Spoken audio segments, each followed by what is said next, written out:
السلام علیکم ملګرو، امید لرم چې ښه به یې. ملګرو زه یم تاج شینواری. ملګرو دا په سایډ چې کومه ویډیو در سره ښکاري دا هغه ځوانان دي چې خپل مرګ سره لوبې کوي. ما دا ویډیو راغله مخې له نو ما وویل چې زه تاسو سره شیر کړم.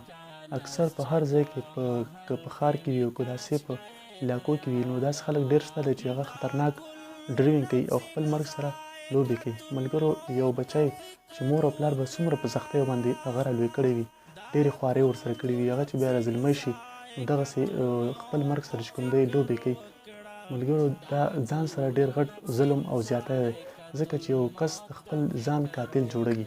ما له دا ویډیو راغله مخې له ما وویل چې زه به یې تاسو سره شیر کړم چې خپل مرګ سره لوبې کول دا د مور او پلار زړه ازارول دي.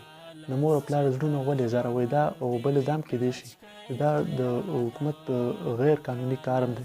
دا ډریونګ مطلب که دا باندې تا یا څوک ووهلو یا مطلب تا خپل باندې اکسیډنټ وکړو، په دې ګاډي کې تاسو وګورئ څو کسان دي، شپږ اووه کسان دي. دا یو کس د وجې نه شپږ اووه کورونه دوی چې کوم ځای وران شي.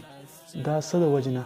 دا دوی خالي د خپل سوچ او د خپل ضمیر د وجې نه، ځکه دوی دومره سوچ نه کوه چې مطلب زه به اکسیډنټ وکړم یا به دا ګاډی خدای نه کړه په ما باندې واوړي.